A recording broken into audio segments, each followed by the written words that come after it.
Hey everybody, thanks for checking in. It's Snake Doc here.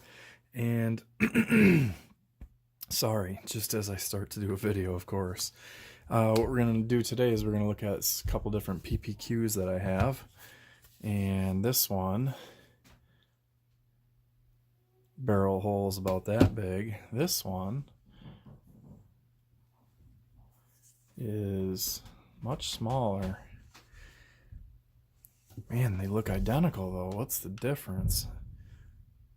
This one's a 22. So you can see these are both the M2 model, where they have the traditional American style magazine release as opposed to the European paddle.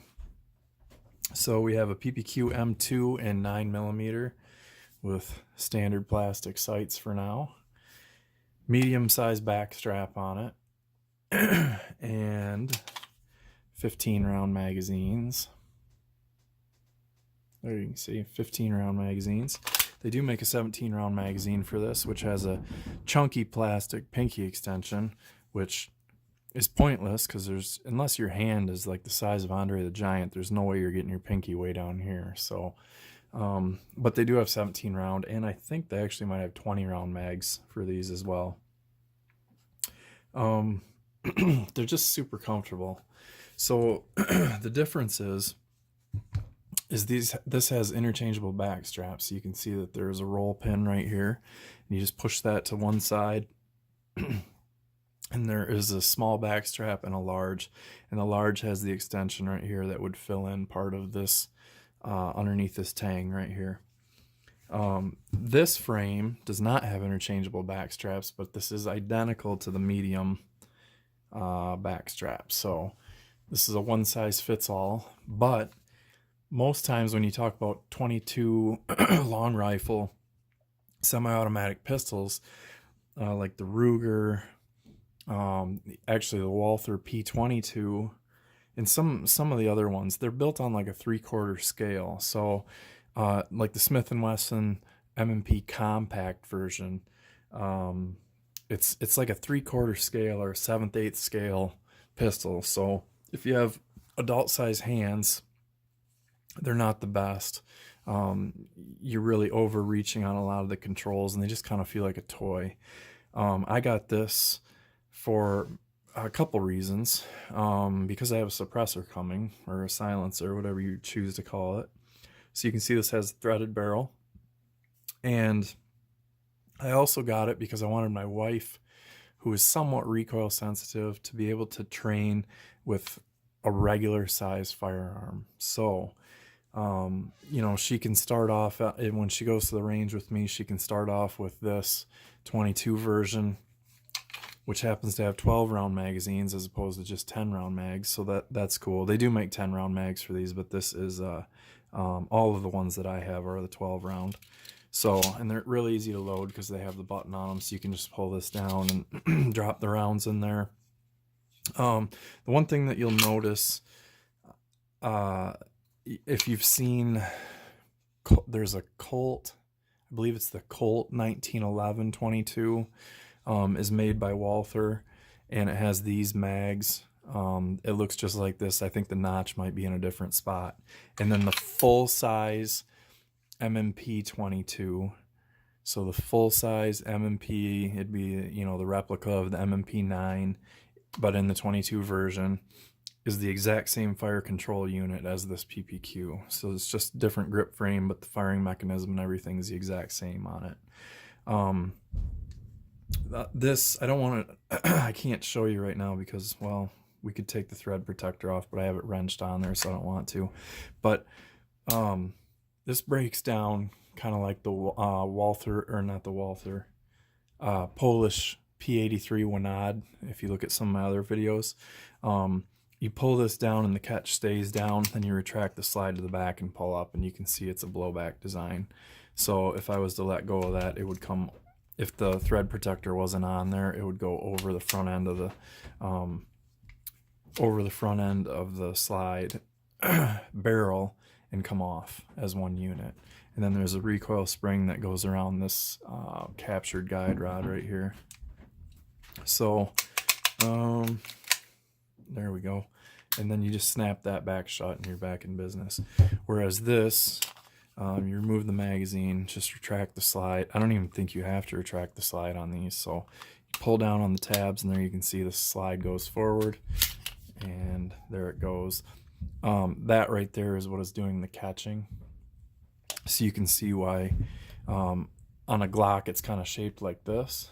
So that's why you have to retract it like 1/8 of an inch. This is straight, flat up and down, and that's why you don't need to. You just need to pull that, and then it just fires right off the front. Firing mechanism is going to be different because this is a striker fire design, where this is an internal hammer. And then let's put the slide back together and show.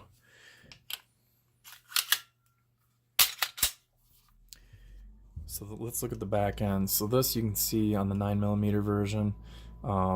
It has 3-dot sight configuration. On the 22, this is a solid rear sight, and it has a screw right here and an adjustment screw that moves this separate piece inside the body of the sight, if that makes sense. The front sight is a polymer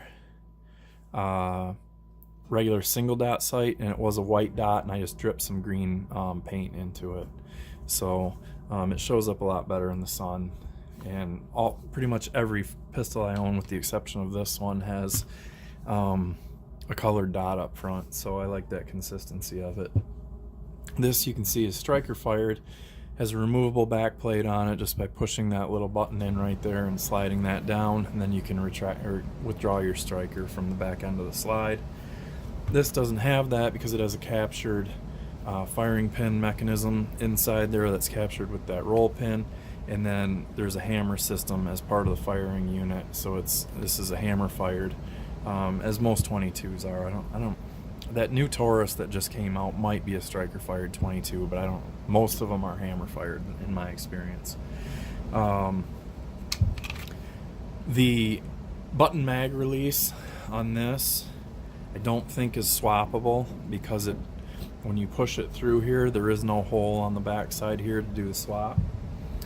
So this one is swappable to this side, and a lot of people have complained that it's super easy to push and that they're getting inadvertent mag dumps on it. So if you call Walther and ask them about a stiffer spring, they will send you a stiffer spring for this. The guy, I talked to him on the phone the other day, and he told me that it's actually the spring from the PPQ 45. It's a little bit stiffer, so they're not calling it a revised 9mm PPQ M2 part.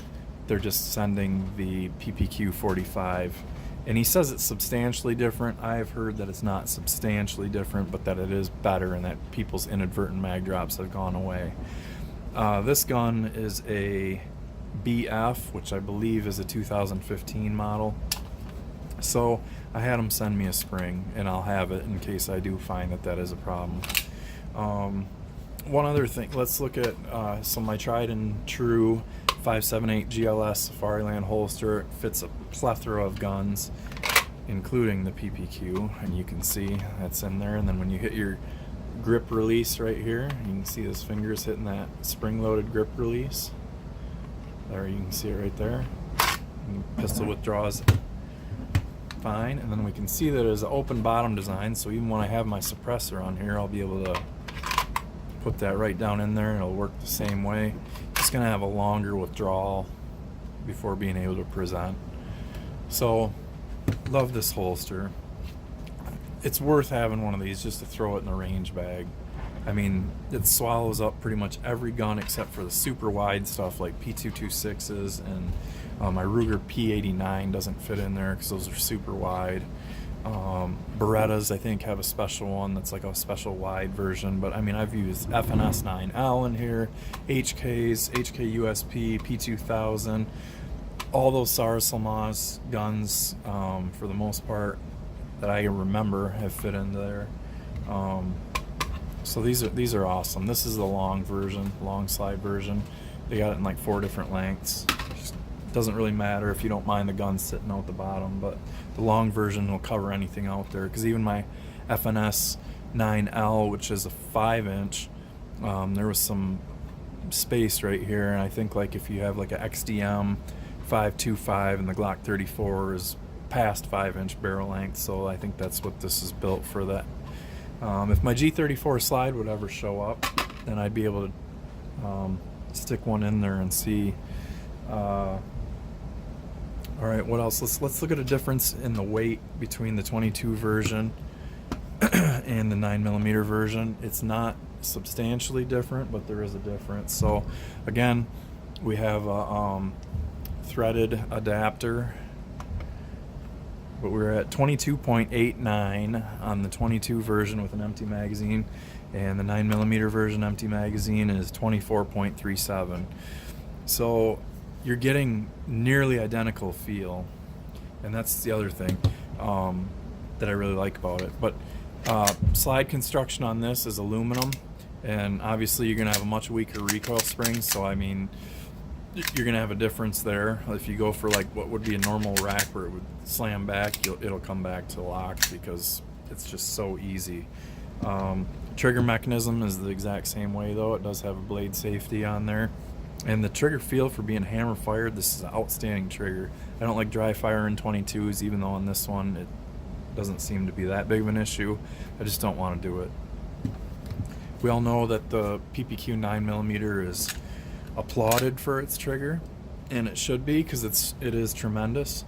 I'm able to find a wall on this one, so I can stage it and get to that wall, and then really the break is just perfection. So these are absolutely outstanding in that regard. And you know, the same thing goes to the Canik firearms, or Janik TP9 series. They use the exact same fire control mechanism where you can swap slides from a PPQ 5-inch to the TP9 SFX. People have shown that on video, and it'll fire and function. So Janik triggers are awesome. They're the exact same as this Walther. Very minute differences, and if there is at all, I would imagine they're mostly part swappable because they're built on the same what do you call it, patent. They're built off the same patent. So I'm excited to finally have a 9mm PPQ in my collection. I found one locally from a guy. It was the 5-inch version though, and since I have this Glock 34 build that's supposed to be happening, I didn't want to get a 5-inch in this because I didn't want it to be too much different from this for my wife's sake.